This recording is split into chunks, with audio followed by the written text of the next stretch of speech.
د وخت امام غزالی محدث العصر حضرت العلامہ مولانا شہید ابن الشہید غلام حضرت غلام الحنفی تقبله الله ژوند ته لنډه کتنه د افغانستان د تاریخ په اوږدو کې د تل لپاره په خپل غیږ کې لوی لوی علما کرامو اولیاء اعظامو درنو پوهانو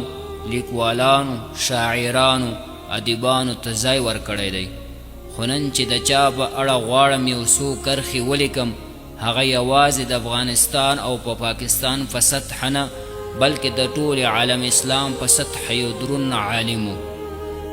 د رسول الله صلی الله علیه وسلم د سیرت ماهر د 14مې صدۍ لوړ محدث د قرآنی آیات عظیم مفسر د اهل سنت والجماعت د زړه ټکور د حنفی مذهب ستر مدافع د مباحثې او د مناظرې د میدان بې مثله او نه ماتېدونکي مناظر تکړه لیکوال او د نابغه په حیث شهرت لرونکی و چې هغه حضرت شیخ غلام حضرت غلام الحنفی نومیده شیخ الاسلام سلطان المناظرین زینت الشهدا د طریقت او د تصوف وتل صحرا د وخت ستر نابغه شهید ابن الشهید شهید علامہ ابو العزیز غلام حضرت غلام الحنفی تقبله الله د پیر طریقت شیخ المشایخ فخر الشهداء حضرت العلامہ مولانا خواجہ محمد حضرت رحمت الله علیه زوی په کال د 1455 لمریز د ننګرهار ولایت د پچیراګام ولسوالۍ په یو دیندار او علمی کورنۍ کې دنیا ته سترګې وغړولې زده کړئ شهید شیخ غلام حضرت غلام الحنفی صاحب لومړنۍ زده کړې د مختلفو علما کرامو نه په مختلفو ځایونو کې لکه د پیښور و ادواخیلو کې باړه کجوري باجوړ باغبانان چراټ مهاجر بازار چارسده مردان او داسې نورو ځایونو کې کړې او حدیثو دورې او سندې د مشهور شیخ الحدیث مولانا محمد ادریس دامت برکاتهم العالیه څخه په کال د 1990 زیږدیز په پیښور کې فضیلت سند ترلاسه کړو شهید شیخ صاحب د خپلو زده کړو ترڅنګ د عقیدې او مذهب خدمت ته هم دوام ورکړی مشهور استادانی لومړی شیخ الحدیث حضرت مولانا محمد ادریس ترنګزی صاحب دوهم شیخ الحدیث حضرت مولانا روح الامین نثار آبادی صاحب دریم شیخ الحدیث حضرت مولانا ضیاء الله باجوړي صاحب څلورم شیخ الحدیث حضرت مولانا قاضی محمد امین صاحب پنځم شیخ الحدیث حضرت مولانا شهاب الدین دلاور صاحب شپږم شیخ الحدیث حضرت مولانا مصباح الله هزاروی صاحب اووم شیخ الحدیث حضرت مولانا محمد سلیم حقانی صاحب اتم شیخ الحدیث حضرت مولانا غلام فاروق عرف وزیرستانی مولوی صاحب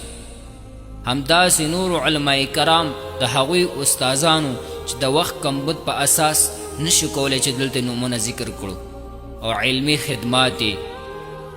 کله چې شهید شیخ صاحب د خپل زده کړو څخه فارغ شو لومړی د خپل بېساري نبوغ په برکت د مروجه فنونو ترڅنګ د احادیثو دوره تفسیر مناظره کورس دوره نحوه دوره صرف دوره اصول او داسې نور تدریس یې کړل همدارز دو ځله یې وړه دوره یعنی دورة الصغرا او وزله لویه دوره یعنی دورة الکبرا درس کړه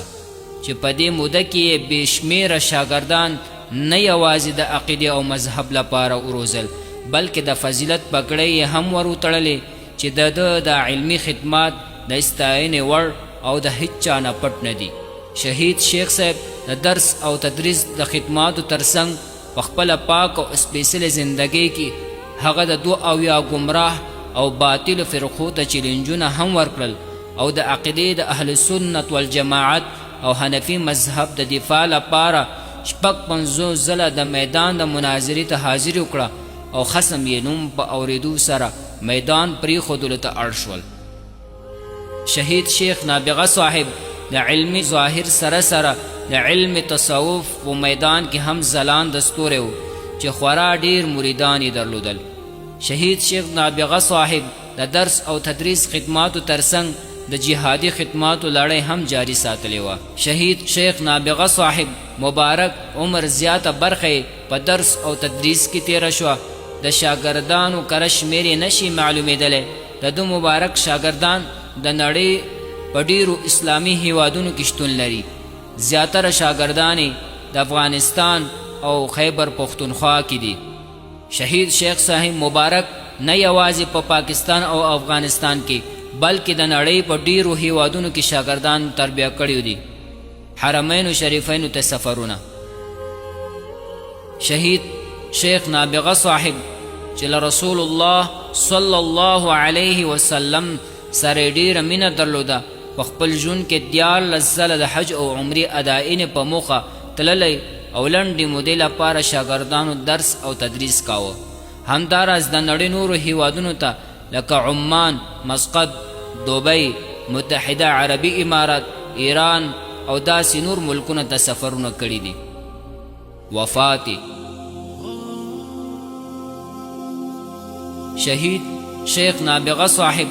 په 1495 لمریز کال د زمري د میاشتې 29 نیټه چې 2014 میلادي کال د اګست د میاشتې 19 نیټې سره سمون خوري د جمعې د لمانځه ادا کولو وروسته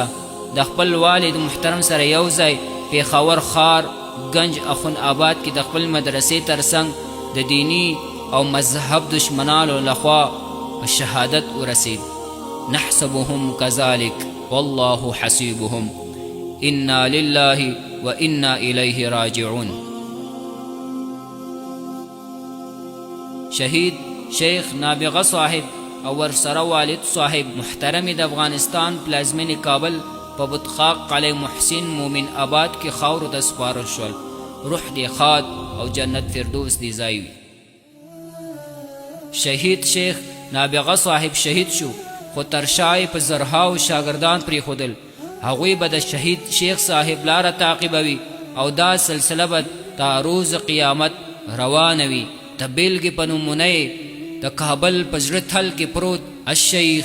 جامع المعقول والمنقول حضرت العلامه مولانا و مولوی مفتی عبدالحق دامت برکاتهم العالیه دی. شهید نابغه صاحب خپل ټول ژوند د اسلامي علومو درس او تدریس د اسلام حق مسلک اهل سنت والجماعت تبلیغ ته وقف کړی و. الله تعالی دې د شهید شیخ صاحب مبارک ټول خدمتونه په خپل لوی دربار کې قبول کړي او جنت الفردوس یې مسکن وګرځوي. آمین. آثار شهید شیخ نابغه صاحب په اختلافي مسائلو باندې لسګونه کتابونه او رسالې لیکلي دي. د هغې جملې څخه یې چاپ شوي او ځینې یې اوس تر چاپ لاندې دي. انشاء الله زر تر زره به شایع شي. د شهید شیخ صاحب محترم زیاتره خبرې په سوشل میډیا کې نشریږي. ته به دا فکر کوي چې د حضرت شیخ صاحب محترم دا نوی بیان کړی د خوارجو او فتنګرو په اړه چې کوم زرینې کرښې لیکلي او بیان کړي دي، نن یې زیاتره علما کرام د هغوی له کرښو او له ویناو څخه مستفید دي. د حضرت شیخ صاحب محترم د خوارجو په مقابله کې هغه بېسارې هڅې کړې وي چې د هر چا د پاره او تر هر چا تر کوره رسېدلي. د خوارجو، وهابیانو، پنجپیریانو څیرې داسې برسیره کړله چې ټوله نړۍ ته یې اوښتله. چې نن سبا د هغې بیانونه اوري ته به دا فکر کوي چې واقعا حضرت شیخ صاحب محترم څومره کلونه وړاندې د دوی هغه بد سحره بیانه کړې او حقیقت لري. انشاء الله العزیز د حضرت شیخ صاحب محترم لاره تعقیبوو. د دې پر لاره او مسلک مونږ به روان یو. زمونږ لاره بر حق ده، زمونږ مسیر پر حق دی، زمونږ مذهب په حق دی. انشاء الله العزیز خپل مسلک، خپل مذهب، خپل سپیڅلې عقیدې نه به دفاع کوو. انشاء الله العزیز زرګونه شاګردان بروزو د دې میدان د مبارزې د دې میدان د مناظرې ته موږ راوتلی یو ان شاء الله العزیز موږ د خپل مسلک او مذهب به دفاع کوو د خوارجو فتنګرو سحرې به ټوله نړۍ ته ورخایو ان شاء الله العزیز ومن الله توفیق